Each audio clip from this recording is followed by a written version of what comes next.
Hello friends, this is 𝐃𝐨𝐽𝐵. Today under this welcome initiative called UDAN under Universal Foundation, I'm going to talk to you about opportunities for studying abroad. I want to specially thank Khairnar sir for giving me this opportunity to speak to you guys because not many years ago I was in the same boat as most of you. I'm originally from Nashik and I decided to pursue mechanical engineering from University of Mumbai Sardar Patel College of Engineering. Post my graduation I decided to move to US. I did my master's there, Masters of Science in Mechanical Engineering from the University of Florida. I worked in the US for almost 3 years and then decided to come back to India. So throughout this journey of mine, I've realized that guidance is a very key aspect if you want to make right decisions at the right time. I know many of my friends who have suffered and who could not realize their potential to the maximum because they didn't have guidance at the right time. This is very true for especially people coming from Nashik and rural areas around Nashik because I realized when I went to Mumbai, the students in Mumbai already had an edge over me because they knew so many things about so many career paths before even our engineering started. So it is very important that you guys have decided to join this unique initiative started by Khairnar sir. So let's start. Today's lecture will be in the following structure. Firstly, I'll be talking about why foreign education, basically the benefits of foreign education. Secondly, I'll be going on the topic that will talk about the different courses that you guys can choose from and what are the options across the world. After that, we'll be talking about the job opportunities, the finances related to studying abroad, and towards the end, I'll be briefly talking about how you can prepare yourself better for going abroad in terms of the application process and your personality development as well. So let's get started. Why foreign education? Basically, the first and foremost important reason should be your field of interest. For example, if you take engineering, which has been my field of interest, I decided to pursue foreign studies because they gave me a better platform towards technology, towards flexibility in coursework. So let me give you a small example. If I as a mechanical engineer decide to pursue masters or bachelors abroad, I will not only be doing mechanical engineering, but I'll also have options to choose from civil engineering, from management, from entrepreneurship. So even if after going there I get new interests, I can choose those courses also along with mechanical engineering. So it is a very flexible system abroad, with also a lot of practical hands-on experience. So that is a very big advantage that you can get abroad. Apart from that, I think the other aspects, the soft skills that you develop once you go abroad, because you have to fend for yourself, you are independent, your personality develops in a big way. You interact with students from across the world. The best minds will collaborate together to do projects, to do assignments. So definitely you will be learning a lot, not just from across the world, but also students from across India. So let's say you do engineering in Mumbai, you will mostly be meeting students from Maharashtra or Mumbai or Pune for that matter. But if you pursue engineering or any degree abroad, you will be meeting students from Gujarat, Tamil Nadu, Assam, many other states. So you'll also know about Indian culture more along with a lot of foreign cultures. So this will help you develop your personality in a major way. So even if you want to work in the US, which is obviously great, and you will be getting a great lifestyle, better standard of living than most cities in India, it is a great decision. And even if you want to come back to India, it is great because all this experience that you bring in with you back to India will be utilized in India in a big way, and you can really excel in the field of your choice. So overall, it's a great avenue to pursue if you are really interested to propel ahead in your career. I think the next topic is the countries.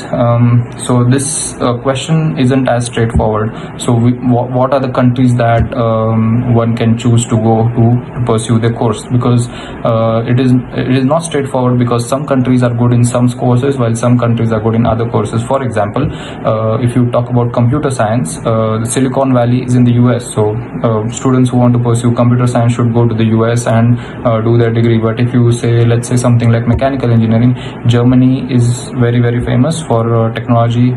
Even US is very good at technology, with new and upcoming technology coming up in electric vehicles, etc. So you should really make your choice in a very educated manner, talk to more and more people in your field of domain before choosing the country that you go to. For courses like hotel management, countries like Canada, New Zealand are great, because there are a lot of tourist options there, and those countries like to invest in their hospitality divisions.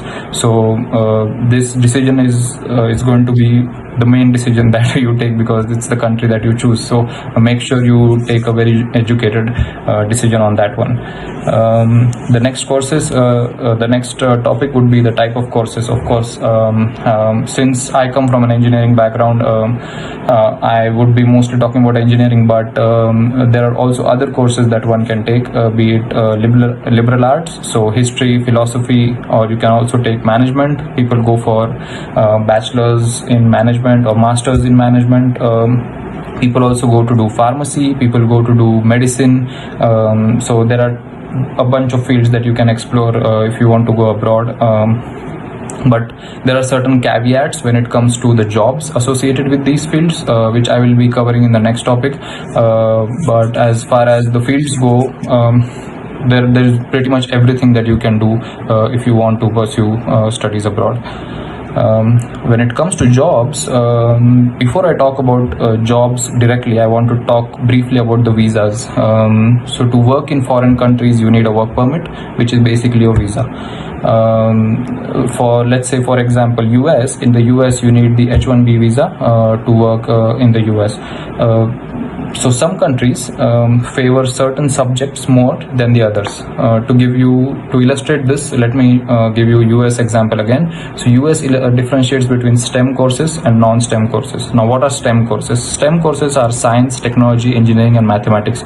So let's say, for example, if you are a student of mathematics, or if you are a student of engineering, or if you are a student of, let's say, physics, biology, botany, you have an edge over students of management, or students of arts, or students of history.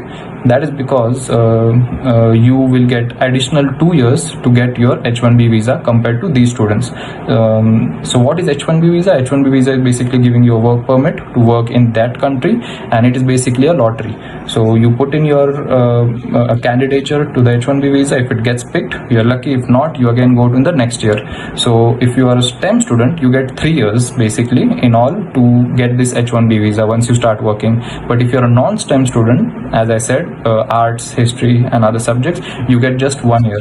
So after that 1 year, if you're not lucky and if your H-1B is not picked, you basically have to come back to India. So there are risks associated with non-STEM courses, of course, and you have to know that before taking any of these courses going abroad. So that's why I said it's going to be an educated decision. You have to weigh in your finances, your career options, what are your long-term goals, what are your short-term goals, and everything before you decide which course you want to take if you want to go abroad. So that was about the visa process. Now when it comes to the main jobs, I think with so much innovation going on around the world, there is no dearth of job availability in the up and coming sectors like artificial intelligence, IoT, then machine learning, even electrification, mechanical engineering, automobile. In civil construction sector would be structures and construction management and things like that. When it comes to management, there are jobs available in most of the consulting firms, which is again what most management students aspire for. So job opportunities are plenty, but again, one has to be aware that if you go into the international arena, you are competing with the best students across the world. So you have to have the necessary skill sets to compete against these students. When I say skill sets, what do I mean? Skill sets are soft skills. You should have good communication skill. You should be able to convey your thoughts across properly. When I say thoughts across properly, I don't necessarily mean you should be like super fluent in English. It's okay to not know English perfectly, because to be very honest, I know a lot of my friends from Marathi medium who are excelling in the United States. They have had to brush their language a little bit, but it's not like it's the end of the world. You can definitely work on your English a little bit, and if you can express your thoughts in the right manner, you will get a good job in the United States, provided you have good technical skills in your respective subjects. So apart from that, you should also be aware that in the United States or in any other country, jobs for international students are difficult compared to jobs for local students. Why is this? Because not many companies sponsor your work visa. When I say sponsor your work visa, they don't give you the work visa, or they don't pay for your work visa. So they don't want to go into the hassle of doing all that. So already you have a less pool of companies that prefer international students. On top of that, certain companies which are related to security or defense of that particular country will not hire internationals, obviously because of security concerns. So you already have a small pool of companies that are willing to hire you, and on top of that you have so much competition, but it's nothing to be worried about. If you have, as I said, the right skill sets and the right intentions, you can easily get a good job in the foreign countries, provided they do give you work visa permits. The next topic would be, of course, the finances. This question would be more critical for parents, because this finances is the main, I think, make or break decision maker when it comes to going abroad. To give you a rough idea, for bachelors it will be more expensive than masters, because masters is a 2 years course, whereas bachelors is a 4 years course. To give you the amount, the ballpark that would be required to complete your studies in the United States, because that's where I studied, would be around 30 lakhs. That would be including your living expenses, your miscellaneous other expenses, and your college fees. So this may vary a little bit here and there depending on the university, but any good university on an average would incur around 30 lakhs rupees. If you go for a bachelor's, this might exponentially increase to 70 to 80 lakhs also. So you have to again check the university websites, check their fees, check the city in which the university is, check how much rent they charge in that city, in those areas. So you have to basically analyze this whole process from the perspective of cost. And you can always talk to seniors or students who are studying in that university and get a rough idea of how much expenses it requires in that university. Apart from this, I think the next topic also regarding finances, you shouldn't worry too much if you are coming from a decent background when it comes to money. But if you want support, there is of course an availability of loan from most banks. You can also get scholarships from most of the universities if you have good credentials. Apart from that, once you go there, you can approach professors, you can approach teachers who are ready to give you assistantships for research or for teaching. I will give you my own example. When I went there, I immediately approached a professor. I asked him if I could work for him. He said yes. So initially I had to work for him free of cost, but once I started working more and more, he started to pay me for the work. By work, I mean I used to help the bachelor students with their doubts. I used to teach them some concepts. I used to check their papers, and while also conducting research with my professor. So he used to pay me a certain amount that took care of my rent. Some students couldn't manage this, so they started working part-time. When I say part-time, it is you work 7 to 8 hours I beg your pardon, you work 20 hours a week and you earn money for that by working at places like Subway, McDonald's and things like that. This might be a little bit difficult to hear, to be serving food and all, but in foreign countries it is very, very normal for students to be working at such places, and it's a once in a lifetime opportunity, because hey, when else are you going to work at such places, right? And it will obviously develop your skill set more, so you should look at it positively. Okay, so next topic would be the salaries that one can expect working in the US, so or any other foreign country for that matter. So it can range from anything between $50,000 to $100,000 for the start. It can also go beyond that. So I'm telling you this number because if you convert it into rupees, you'll get an idea that it is quite frankly a very decent salary. You can do a lot of savings there, and within 1 to 3 years, depending on your salary, you can take care of your loan that you've taken back home. So from the financial viability standpoint, going abroad should not be difficult if you get a good job initially after graduation. Alright, so the next question would be, how should you be prepared for getting a good job in the foreign countries? So as I said, the first thing that you should have is good communication skills. You should be able to express your thoughts. Soft skills are must.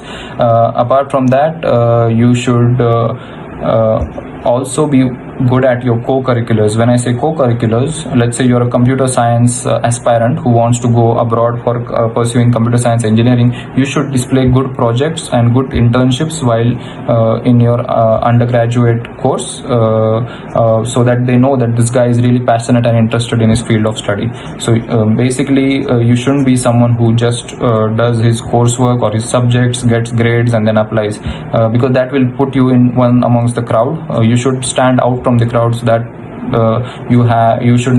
that you get a very good college admit. Apart from that, I think it is important to develop good hobbies and participate in extracurriculars. Also play a sport or have some hobbies that display that you are an all-round person. That matters also in job interviews or for interviews or for your university applications, both. Also one important aspect regarding getting jobs abroad is how you get connections. So by connections I mean, how do you find the right people to talk to, and how do you get interviews at the companies.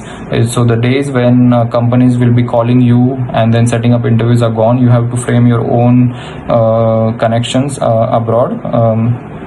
For that, the best source is LinkedIn. So I would recommend students, even if you are in 12th grade, you open your LinkedIn profile and start searching for people who are already working abroad in your respective fields. You will also get to gauge what is the kind of work that they do in their day-to-day life, and you can also message them and ask them about how you can be better prepared for your field in order to excel in it in the future.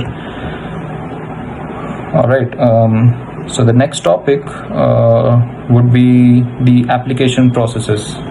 Alright, first things first, you should know which entrance exams you need for which countries. Some countries prefer the GRE, some countries prefer their own version of the GRE, or then there's the IELTS, then there is TOEFL, then there's GMAT. There are many exams. So, and all these exams depend on which country you want to go to and which course you want to go to. So for example, if you want to go for engineering, you choose GRE. If you want to go for management, you choose GMAT. And IELTS and TOEFLs are nothing but basically your language checks. So if you're decent in English or not before going to United States or UK or Australia. What do these exams test you at? These exams generally test you at maths, your English skills and your reasoning skills. So typically for Indian students, math is not an issue because the maths in these exams are really easy from 9th or 10th standard grade level. But what is most challenging, I think, for us is English, because the vocabulary is challenging, and also the way they ask questions is challenging. So you have to really have a good command on your reading skills, on your interpretation skills, on your vocabulary. So my tip for that would be, if you're in 10th or if you're in 11th or 12th or whatever, you should start reading a newspaper daily. You should start reading editorials from good newspapers like Hindustan Times, the Hindu, Indian Express. They will really broaden your vocabulary. Make sure you write down a new word that you learn from these passages, and once you start reading, your reading speed will increase. So no matter how long a passage is in these examinations, you will not find it tricky, or you'll quickly race through this exam with good grades. Apart from that, you also have to be very, very proactive if you have to study abroad. So the process is not as easy as you think it is, because in India you just give an entrance exam, you apply to a college and you get in. But in foreign countries it's not like that. You have to apply on the university website. You have to upload a bunch of documents like letter of recommendation, statement of purpose, which is basically an essay on why you want to pursue that particular course. Letter of recommendations are basically letters that your professors or your teachers give, saying XYZ person is a very good student, he was a topper in my class, and he used to be good at co-curriculars, extracurriculars, etc. So you need such letter of recommendations from professors who are directly in contact with you. Apart from that, you need to make sure that you give the exam at the right time. Let me give you an example. So let's say you want to go abroad in 2022. That's when you graduate, or that's when you finish your 12th standard. You would be needing to take the exam by 2021 the latest. So your GRE or a SAT, if you're going after 12th, has to be taken in 2021, and the entire application has to be done before 2021 ends. The documents will be uploaded, everything should be done by then. You will receive your replies from the universities around March or April 21, and then once March or April 22, I beg your pardon, and once you are graduated, you can go to those respective universities in August or September of your graduation year. So this entire process, as I said, takes around 1 year. So you have to be proactive, you have to keep talking to your seniors, you have to check the university website for deadlines for the application and things like that. So if you take good guidance from the right people, this is not difficult. It just looks difficult at the start, it looks daunting, but trust me, it is if you take it step by step, it is an easy process. But yes, you must be proactive about it. What else should we discuss? So I think since this was supposed to be a brief summary, I did not delve into many details. If you need more knowledge on certain specific topics, you can write into the comment section below. I'll be happy to help you with that. And also remember, the very fact that you are watching this video is a proactive step and a step in the right direction. Your future is in your own hands. Stay passionate throughout, and take proper guidance, and stay safe, stay well. Thank you.